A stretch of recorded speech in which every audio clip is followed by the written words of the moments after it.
Hey, welcome. I want you to do something for me. Just for a second. Look at your hands. Wiggle your fingers.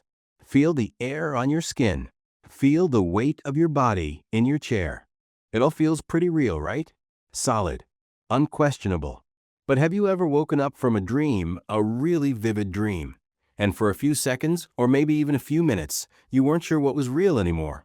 The feelings from the dream, the sights, the sounds, they linger like a phantom limb. The dream world felt just as solid, just as unquestionable, as this one does right now. That feeling, that tiny, nagging doubt, is what we're going to talk about today. It's a question that has haunted philosophers, mystics, and scientists for thousands of years. A question most of us push down because it's terrifying. The question is this: are we in a dream from which we cannot wake up? And what if the one thing we fear most, passing away, isn't an ending at all? What if it's just the transition? What if passing away is the moment we finally wake up? In this video, we're going on a journey together. We're going to pull at the loose threads of reality. We'll look at ancient philosophy, cutting-edge neuroscience, bizarre quantum physics, and the stories of people who claim to have peeked behind the curtain. We will look at the hard evidence that says this is all there is, and the tantalizing clues that suggest it's all an illusion. So, get comfortable. Open your mind, because we're about to explore the biggest possibility of all, that your entire life has been a dream. Part 1. The Nature of the Dream. Chapter 1. The Splinter in the Mind. Acknowledging the Universal Doubt. This whole idea starts with a feeling. I call it the splinter in the mind, a phrase borrowed from the movie The Matrix. It's that subtle, persistent sense that something is off.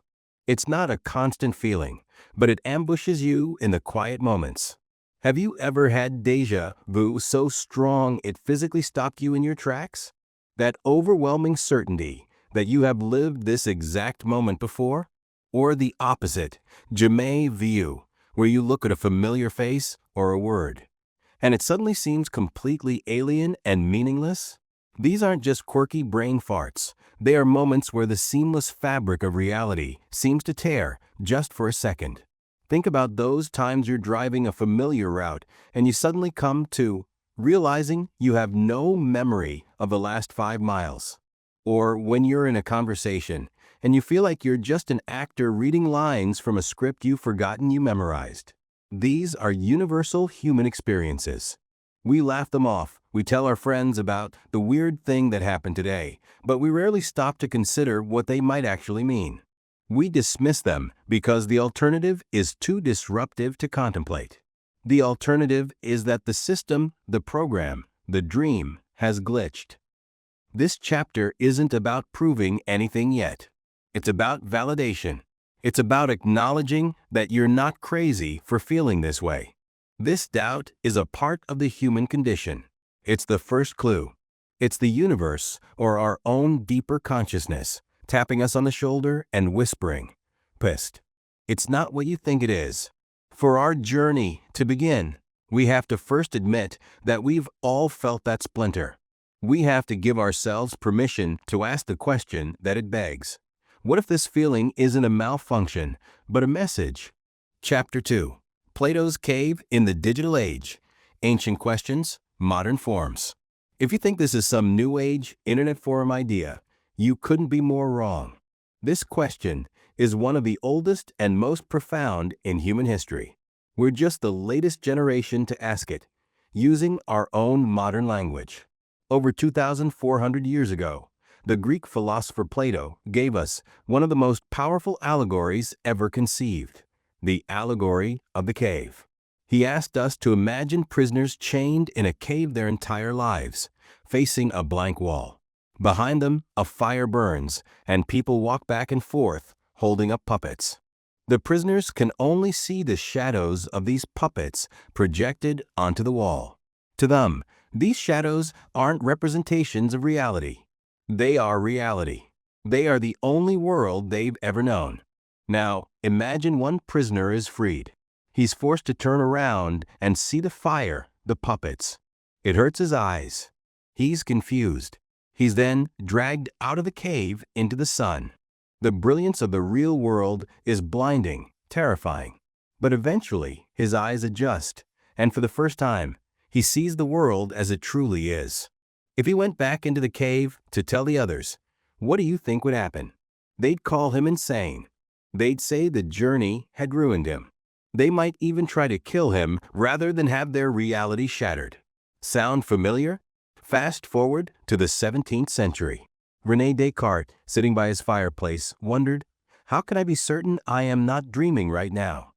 He went even further, postulating that an evil demon, a supremely powerful and cunning deceiver, could be devoting all its energy to fooling him, making him believe in a world that doesn't exist. How could he possibly prove that wasn't the case? And today, we've swapped Plato's shadows for pixels and Descartes' demon for a supercomputer. Thinkers like Oxford's Nick Bostrom have proposed the simulation hypothesis, arguing that it's statistically probable that we are living in a sophisticated computer simulation created by a more advanced civilization. The language has changed from shadows to demons to code, but the fundamental question remains identical. We are staring at the walls of our own cave and wondering what's outside. Chapter 3: The Architecture of Illusion. How the brain constructs our world. So, let's get scientific. Let's look at the evidence for the dream hypothesis that is sitting right between your ears. Most of us think of our brain as a passive receiver, like a camera recording the outside world. This is fundamentally wrong. Your brain is not a window, it's a painter, an artist, and it's creating the masterpiece you call reality every single second. Take your vision, for instance. You perceive a seamless, high-definition panoramic view of the world. But in reality, your eyes have a massive blind spot where the optic nerve connects to the retina. You don't see a black hole in your vision, do you? No.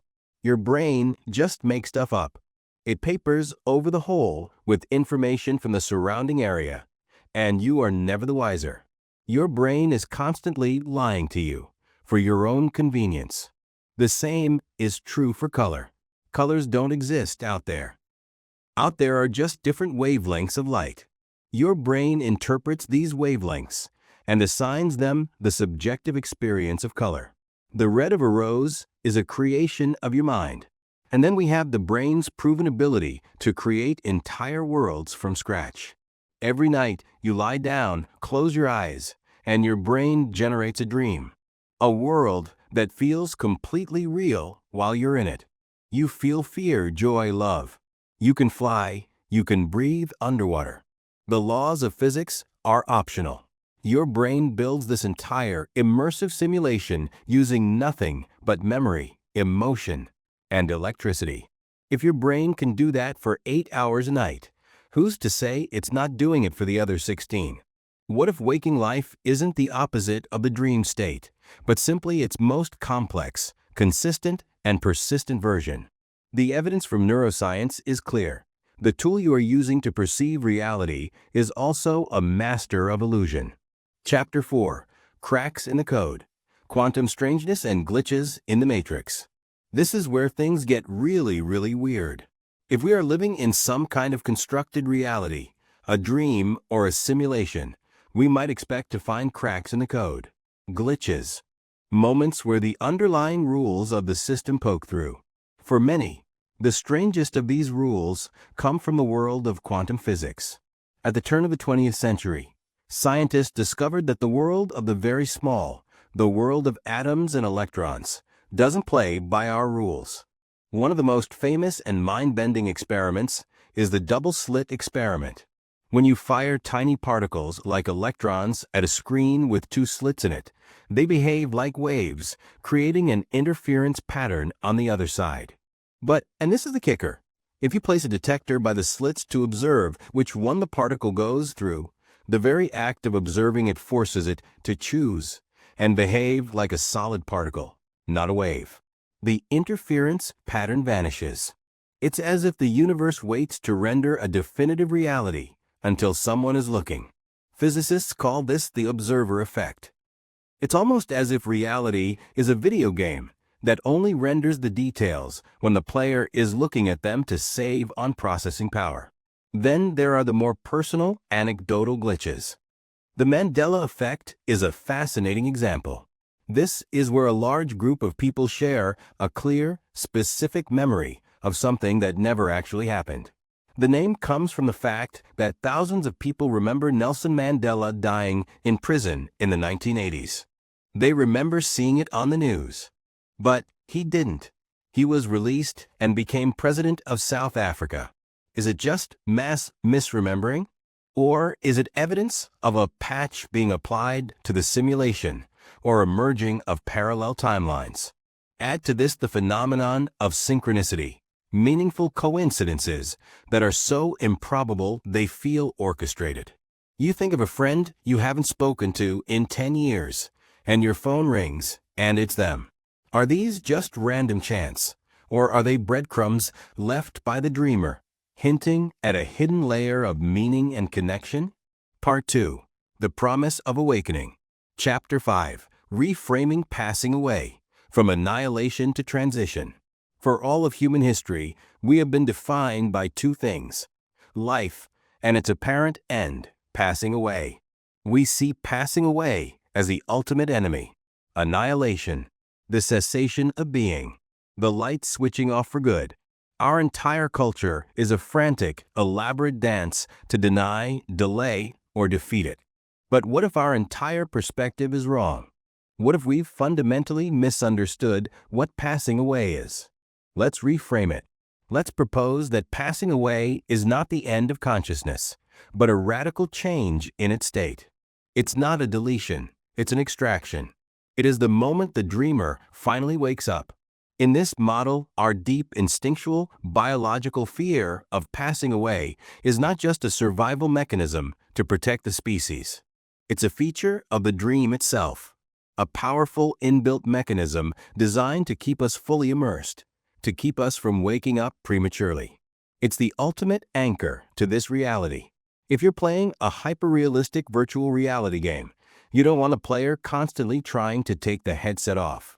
You build in mechanics that make them want to stay, that make the idea of leaving the game terrifying. Think of it like this: a caterpillar lives its entire life crawling on a leaf. It knows nothing else. Then, one day, it seals itself in a chrysalis, a process that must look and feel like passing away from the caterpillar's perspective. Its body literally dissolves into an imaginal soup. Total annihilation. But from that soup, something new and unimaginable emerges: a butterfly. The butterfly can fly.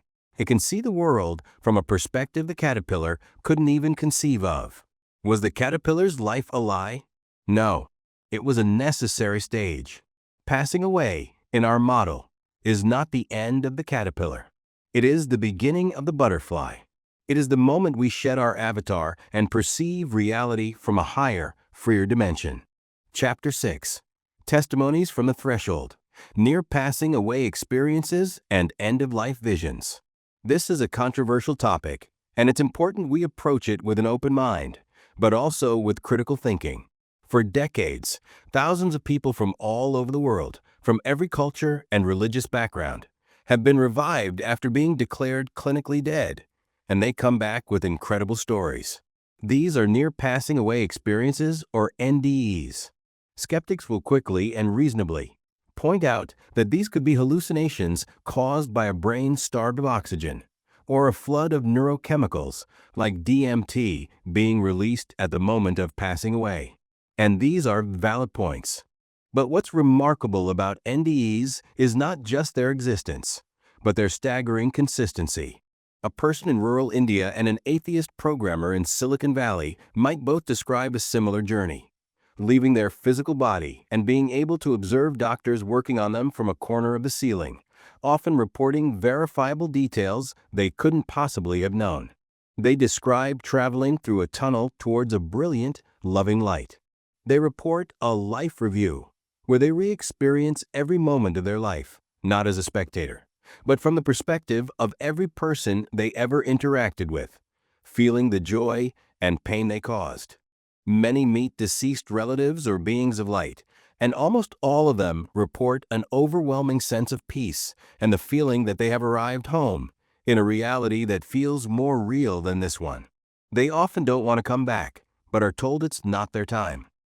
When they do return, they are often profoundly and permanently changed, with a loss of the fear of passing away and a newfound focus on love and compassion. Are these all just chemical-induced hallucinations? It's possible. Or are these individuals the ones who were brought back from the edge of the cave, having had a momentary, blinding glimpse of the sun outside? Are they our modern-day messengers, our scouts from the ultimate frontier, telling us that waking up is not something to be feared, but something beautiful beyond our comprehension? Chapter 7. The Physics of Forever. Information, Consciousness, and Higher Dimensions. Let's put on our speculative science hats for a moment. While mainstream science doesn't have a theory of the afterlife, some fascinating concepts on the frontiers of physics offer intriguing support for the idea of consciousness surviving physical passing away. It starts with one of the most fundamental laws of the universe, the law of conservation. We know that energy in a closed system cannot be created or destroyed. It can only change form. The first law of thermodynamics. There is a similar concept in quantum mechanics, the conservation of information.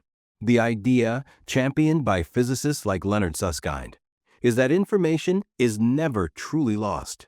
If you burn a book, you might think the information is gone forever. But in principle, if you could collect every single particle of smoke, ash, and heat, you could reconstruct the book. The information is just scrambled, not destroyed.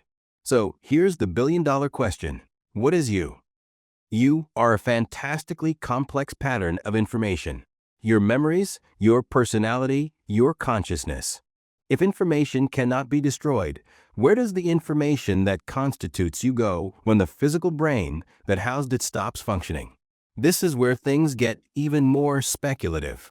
Theories like M-theory, an extension of string theory, postulate the existence of up to 11 dimensions. We are only able to perceive 3 spatial dimensions and 1 time dimension. It's possible that our universe is just a brain, like a membrane, floating in a higher dimensional space, often called the bulk. What if consciousness is not generated by the brain, but is a fundamental aspect of reality that the brain simply acts as a receiver or a filter for? What if, upon passing away, our conscious information isn't destroyed, but is simply released from the 3D avatar and the 4D space-time of this brain world, and returns to the higher dimensional bulk? This would be the ultimate awakening, a transition from a limited, four-dimensional perception to a far more expansive, higher dimensional reality. It's theoretical, yes, but it's a framework where forever has a potential place in the language of physics. Chapter 8. The Cosmic Curriculum. The Purpose of the Dream. This is perhaps the most human question of all. If this life is a dream, a simulation, a school, then why? What is the point of all this? The joy, the heartbreak, the boredom, the struggle, the beauty, what is it all for? There's no single answer, of course, but we can explore some profound possibilities. One idea is that this reality is a soul school, a cosmic curriculum. We, as non-physical consciousness, choose to incarnate into this world of limitation and separation to learn specific lessons we couldn't learn otherwise. The primary lesson? Empathy. In a state of universal consciousness where we are all one, the concept of other doesn't exist. To truly understand empathy, you need to experience separation, to be an I looking at a you. You need to feel lonely, to feel loss, to feel the consequences of your actions on another, separate being. This world, with all its challenges, is the perfect gymnasium for building our spiritual muscles, for learning compassion through direct, and often painful, experience. Another possibility is that it's a test, a moral or spiritual filter. Our choice is here, how we treat each other, whether we choose love or fear, service or selfishness, determine our next state of being. Or maybe it's less formal than a school or a test. Perhaps the universe itself is a great consciousness seeking to know itself through every possible experience. It dreams us into existence so it can experience being a human, a tree, a star, a lover, a warrior, a victim, a hero. We are the sense organs of the cosmos. And there's a more playful idea, that it's a form of entertainment, a grand, divine game, not in a trivial way, but in a deeply meaningful one. A story so immersive, so compelling, that the player completely forgets they are a player. The goal isn't to win, but to have the most profound experience possible before the game ends, and you remember who you really are. Whichever purpose resonates with you, they all point to the same conclusion. Our lives, our struggles, are not meaningless. They are packed with purpose, if only we knew how to see it. Part 3. Living within the Dream. Chapter 9. The Consistency of the Dream. The Problem of Pain and Shared Experience. Okay, let's pause. I know what many of you are thinking. This is a beautiful, comforting idea, but it falls apart when you look at the real world. If this is a dream, why is it so damn consistent? Gravity always works. The sun always rises in the east. If I drop this mug, it will smash on the floor every single time. And more importantly, why is there so much suffering? Why is there cancer? Why are there wars? Why do innocent children suffer? A personal dream should be malleable, and a benevolent dream should be, well, benevolent. These are the most powerful counterarguments, and we have to face them head-on. The consistency problem can be addressed with the multiplayer concept from simulation theory. This isn't just your private dream. It's a shared reality, a massively multiplayer online game, or a collective dream. It has to have rigid, unbreakable rules, the laws of physics, so that we can all interact within a stable framework. If I could suddenly fly, but you couldn't, a shared reality would be impossible. The server has to enforce the same rules for all players. The consistency isn't a bug. It's the most important feature of a shared illusion. The problem of pain is much, much harder. There's no easy answer that will satisfy someone in deep suffering. But from a philosophical perspective, if the purpose is growth, then struggle is a requirement. You cannot build physical muscle without resistance, without the pain of lifting heavy weights. Likewise, you cannot build spiritual or emotional muscle, resilience, compassion, courage, without facing adversity. A world with no challenges, no possibility of loss or pain, would be a world where no meaningful growth could occur. It would be a stagnant paradise. It's possible that the pain we experience here, as horrific as it can be, is a necessary component of the cosmic curriculum, the very thing that forces our souls to evolve. This doesn't make the pain go away, but it reframes it from a meaningless cruelty to a difficult, but purposeful, part of the process. Chapter 10. Waking Ethics.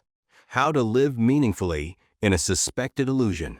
There's a dangerous potential conclusion to this whole line of thinking: nihilism. If this is all a dream or a game, then nothing matters, right? My actions have no real consequences. I can do whatever I want. This is a profound misunderstanding of the premise. I would argue that if this is a dream, our actions matter more than ever before, not less. If this is a school, then your choices are your exam answers. If this is a test, your actions are what's being graded. If this is a game, your moral choices are how you level up your character, your soul. In this framework, every single interaction becomes incredibly significant. The person who cuts you off in traffic, the cashier at the grocery store, your best friend, your worst enemy. They are not just random NPCs, non-player characters. They could be other dreamers, just like you, struggling with their own lessons. Or, in a more mystical view, they could be manifestations of the one great consciousness that is dreaming all of this. They could literally be another part of you. Therefore, how you treat them is, in a very real sense, how you are treating yourself. Every act of kindness is a kindness to the whole system. Every act of cruelty is a self-inflicted wound. The golden rule, do unto others as you would have them do unto you, stops being a piece of nice moral advice and becomes a literal, practical instruction for navigating reality. Ethics in a dream world are not about avoiding punishment from some sky god, but about understanding the interconnected nature of the dream itself. Your purpose here isn't to escape the dream, but to learn how to dream a better dream for everyone. Chapter 11. The Art of Lucid Living, Searching for Clues. So, if we're in a dream, can we become lucid? In a normal dream, a lucid dreamer is someone who suddenly realizes, hey, I'm dreaming. This realization gives them a degree of influence over the dream's narrative. We may not be able to bend the laws of physics in this shared reality, but we can practice a kind of lucid living. It's the art of moving through life with the constant, gentle awareness that it might not be the final reality. How do you do this? It starts with practicing reality checks, just like lucid dreamers do. But instead of trying to push your finger through your palm, your reality check is to pause, take a deep breath, and ask yourself profound questions. Why am I feeling this emotion? Is it really mine, or is it part of the character I'm playing? What is the assumption I'm making about this situation? What would I do right now if I had no fear? This is a form of mindfulness, of detaching from the autopilot programming of the ego and becoming an observer of your own experience. Lucid living is also about becoming a detective of your own life, searching for clues. Pay attention to synchronicity. Keep a journal of meaningful coincidences. Pay attention to your intuition, that gut feeling that often knows things your rational mind doesn't. Question the narratives you've been given by society, by your family, by yourself. See challenges not as personal attacks from the universe, but as plot points, as lessons presented by the dream director for your own growth. It's about engaging with life more fully, not less. It's playing the game with passion and skill, all while remembering that it is, in fact, a game. Chapter 12. The Avatars We Inhabit, Identity, Ego, and the True Self. Who are you? Seriously, take a moment. When you say, I, who are you referring to? Are you your name? Your job? Your body? Your political beliefs? Your collection of memories? Most of us identify with this collection of labels and experiences. We call this the ego. In the dream hypothesis, this ego, this personality you call you, is not your true self. It's your avatar. It's the character you are playing in this specific lifetime. Think of it like a video game. You create a character. You give it a name, a backstory, strengths, and weaknesses. When you play, you see the world through that character's eyes. You feel a thrill when it succeeds and disappointment when it fails. You become deeply invested. But you never forget that you are the player, sitting on the couch, holding the controller. The character is just a temporary vehicle for you to have an experience within the game's world. Spiritual traditions throughout history have talked about this distinction. The ego is the mask, the persona. The true self, the Atman, the soul, that's the player. That's the dreamer. The goal of many spiritual paths is to quiet the frantic voice of the avatar so you can begin to hear the calm, steady wisdom of the player. It's about disidentifying with the temporary character and remembering your true nature as the consciousness that is dreaming it. This doesn't mean you should neglect your body or your responsibilities. You have to take good care of your avatar to complete the game. But you don't confuse the avatar with your true identity. You are not the dream character. You are the dreamer. Chapter 13. The Double-Edged Fear, the Terror of Annihilation versus the Terror of Awakening. We've talked a lot about the fear of passing away, the fear of annihilation. It's the baseline fear of our civilization. The idea of ceasing to exist is, for many, the ultimate terror. But there is another fear, a deeper and perhaps even more profound one that this entire conversation brings up, the terror of awakening. Imagine you truly, fully woke up from this life. Imagine shedding your ego, your body, your memories, like a snake shedding its skin. What would be left? What if the reality you woke up to was so vast, so alien, so incomprehensibly different from this one that your current mind couldn't even process it?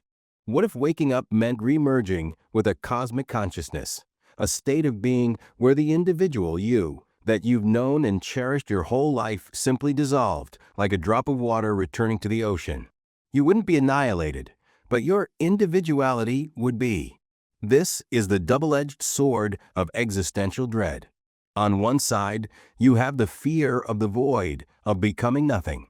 On the other, you have the fear of the infinite, of becoming everything. Which is scarier, to cease to be or to cease to be you? I think for many of us, the idea of losing our unique selfhood is just as terrifying as ceasing to exist. It might be this very fear that keeps us tethered so tightly to the dream. We're afraid to wake up because we've fallen in love with our character and the story it's in, and we're not ready for the credits to roll and the lights to come on.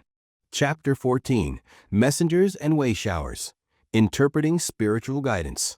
Throughout history, in every culture, there have been certain individuals who seem to operate on a different frequency. We've called them prophets, mystics, shamans, gurus, saints, and enlightened masters.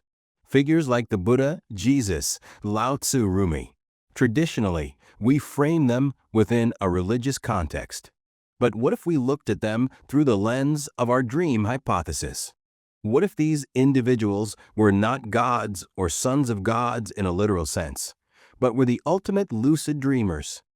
What if they were people who, through intense meditation, profound insight, or spontaneous grace, managed to become fully lucid within the dream of life? Perhaps they woke up while still living, catching a glimpse of the true nature of reality behind the veil. They saw that the dream was a construct, that separation was an illusion, and that love and compassion were the fundamental laws of the real reality. Then, they tried to come back and tell the rest of us, the other dreamers. But how do you explain the experience of color to someone born blind? How do you describe the real world to the prisoners in Plato's cave? The language doesn't exist. So they used metaphors, parables, and poetry. They said the kingdom of heaven is within you, or you and I are all one. We, in our non-lucid state, often misinterpreted these messages. We turned their pointers to the moon into religions that worship the finger. We built rigid dogmas around their fluid, paradoxical teachings. Perhaps the time has come to reread the words of these great way showers, not as ancient religious texts, but as guidebooks on how to wake up. Chapter 15, The Final Choice, to stay asleep or to prepare to wake. We've traveled from Plato's cave to the quantum realm, from the neuroscience of perception to the threshold of passing away itself. We've weighed the evidence for this being a dream and the evidence for it being the one and only reality. And after all this, there is no definitive scientific proof either way. The question remains open. And so we are left with a choice. Not a choice between belief and disbelief, but a choice of perspective. It's a choice you make every single day. Do you choose to live as if this is the only reality, a random, meaningless cosmic accident, where the goal is to accumulate as much comfort and pleasure as possible before the lights go out for good? Or do you choose to live with the possibility that this is a grand, purposeful dream? Choosing the latter is not an escape from life. It is the opposite. It is a profound call to engagement. It transforms life from a sentence to be served into an adventure to be lived. It infuses every moment with potential meaning. It makes kindness a cosmic imperative and love the most practical force in the universe. It robs passing away of its sting, reframing it not as a terrifying endpoint, but as a graduation, a homecoming, an awakening. It doesn't ask you to believe anything blindly. It asks you to be curious, to be brave, and to live more consciously. The ultimate question is not, is this dream real? The ultimate question is, how do I choose to live within it? Do you live in fear, clinging to the shadows on the cave wall? Or do you start turning your head, preparing your eyes for the light? So, here we are, at the end of our journey for today. We didn't find a final answer. And maybe we're not supposed to. Maybe the point of the splinter in our mind isn't to be removed, but to keep us asking the question. The possibility that this is a dream doesn't devalue our lives. It makes them sacred. It suggests that our experiences, our loves, our losses are not random noise in a cold universe, but are data points in a cosmic story of immense significance. It encourages us to be kinder, because the other might be ourselves. It encourages us to be braver, because the stakes are both lower and infinitely higher than we imagine. And it encourages us to pay attention, to look for the beauty and the meaning woven into the fabric of our days. I don't know if we're in a dream, but I choose to live as if my actions here echo in eternity. I choose to believe that the love we create is the one thing we get to take with us when we wake up. Thank you for spending this time with me, exploring the greatest mystery of all. Now go out there and live your dream beautifully. You are not a drop in the ocean. You are the entire ocean in a drop. Rumi.